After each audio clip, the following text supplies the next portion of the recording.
मैं इसी के साथ अपनी एक उदाहरण देख करके बात खत्म करूंगी। राजमाता विजया राजे सिंधिया मुझे 7-8 साल की उम्र में मिली थी और तब से वो मेरी माँ बन गई थी। मैं उनको अम्मा ही बोलती थी। तो अम्मा की आदत क्या थी, कहीं भी गई तो कोई भी गेरुए कपड़े में भिखारी भी बैठा हो तो उसके पाँव छू लेती थी। मंच पर भी कोई गेरुए कपड़े में बैठा तो उनके पाँव छू लेती थी। मैं अम्मा पर बहुत गुस्सा होती थी। मैं कहती थी, अम्मा तुम किसी के भी पाँव पड़ लेती हो, देखा तो करो, तुम जिसके पाँव पड़ रही थी वो भिखारी था। और कई बार ऐसा होता था मंच पर बैठे हुए के पाँव पड़ती थी कोई गेरुए वाले के। अब मैं कई बार उसको ठीक नहीं समझती थी। मैं, अम्मा तुम जिसके पाँव पड़ रही थी महापाखंडी था, वो तो तुम्हारे पाँव ना छुए ऐसा आदमी, और तुमने उसके पाँव छू लिए। तो अम्मा मुझे एक बात कहती थी, मैं कभी भूली नहीं, मैं वो बात कहूँगी ज़रूर आपके सामने। अम्मा मुझे कहती थी कि देखो तुम कहती तो जो बात तुम कह रही हो ना, मैं तुम्हारी बात मान नहीं सकती। तो मैंने कहा क्यों?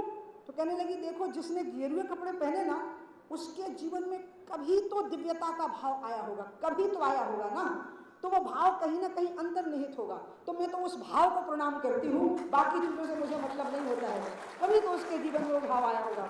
मैं जब भारतीय जनता पार्टी के कार्यकर्ताओं के सामने बात करती हूँ, संघ के स्वयंसेवकों के सामने बात करती हूँ, तो मुझे एक बात का विश्वास रहता है कि आज के राजनीतिक दबावों में और प्रलोभनों में हो सकता है कि कई प्रकार के विकार उसके मन में उत्पन्न हुए हों, लेकिन उसका जो मूल तत्व है वो तो अभी भी विद्यमान होगा। और मूल तत्व क्या था कि जब वो आया था और हमारे विचार प्रवाह के साथ में जुड़ा था, तो वो ये मान करके जुड़ा था कि मैं तो भारत माता के लिए काम कर रहा हूँ, तेरा वैभव अमर रहे माँ, हम दिन चार रहे न रहे। बाकी चीजें बाद में आई हैं। पहले तो पार्षद बनने में भी रोमांच हो जाता था। हाँ, पार्षद का चुनाव जीत गए। कभी आप अडवाणी जी से पूछेगा, दिल्ली म्यूनिसिपल कॉर्पोरेशन में पार्षद का चुनाव जीतने के बाद अटल जी और अडवाणी जी चांदनी चौक में शायद कहीं ना कहीं मिठाई खाने के लिए जाते थे और खुशियां मनाते थे कि हमने कितनी सीटें जीत ली। हमारे 4-5 विधायक भी जीत गए तो बड़ी बात होती थी। हमारा वोटिंग परसेंटेज बढ़ गया तो हम इसी में खुश हो जाते थे कि पहले लोकसभा के चुनाव में 15,000 मिले थे, अब की बार 25,000 मिले हैं। हमारे जो जनसंघ के समय के उम्मीदवार थे वो जब चुनाव हार जाते थे तो जीते हुए उम्मीदवार के लोग उन पर धूल फेंकते थे और वो बड़े आराम से भारत माता की जय, दीनदयाल उपाध्याय जी की जय ऐसे कहते हुए आगे बढ़ जाते थे। वो इसी में संतुष्ट थे कि हम एक काम कर रहे हैं, देश के लिए काम कर रहे हैं, हमें भारत माता को परम वैभव तक पहुंचाना है, इसलिए हमें चुनाव जीतना है, क्योंकि चुनाव जीत के हमें सत्ता प्राप्त करनी है और सत्ता हमें इसलिए प्राप्त करनी है ताकि भारत माता परम वैभव तक पहुंच जाए। एक लाइन रहती थी मन के अंदर, थिंकिंग प्रोसेस रहती थी। थिंकिंग प्रोसेस क्या थी? अरे आज नहीं जीते हैं तो अगला चुनाव जीत जाएंगे। क्यों जीत जाएंगे? ताकि सत्ता मिले। सत्ता क्यों मिले? ताकि हम भारत माता को परम वैभव तक पहुंचाएं। तो ऐसे लगता था जैसे मान लो हम किसी पार्टी के कार्यकर्ता नहीं है, बल्कि हम किसी तीर्थ में यात्रा करने के लिए गए हुए हैं, हम किसी पवित्र नदी में स्नान करने के लिए गए हुए हैं। ये भाव रहता था।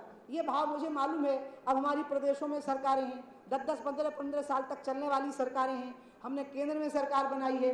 मेरे जैसे गांव देहात के अनपढ़े लोग कैबिनेट मिनिस्टर तक पहुंचे हैं, चीफ मिनिस्टर भी बने हैं। लेकिन कहीं ना कहीं मुझे मालूम है कि अगर मैं आपको कह दूं कि चलो गंगा के किनारे, हमें गंगा को वैसा ही बनाना है जैसी भागीरथ के समय पे थी, तो आप चल दोगे, ये मुझे पता है। अगर हम कभी कहेंगे चलो यूनिफॉर्म सिविल कोड हटाना है, चलो जम्मू कश्मीर चलते हैं, आप हमारे साथ चल दोगे, ये मुझे पता है। आपको मेरे साथ चले जाना है यूनिफॉर्म सिविल कोड लाने के लिए, धारा 370 हटाने के लिए। अगर मैं कभी कहूँगी अयोध्या चलो तो आपको चल देना है, क्योंकि मूल तत्व आपका अभी भी विद्यमान है, वो नहीं गया है, ये मुझे पता है।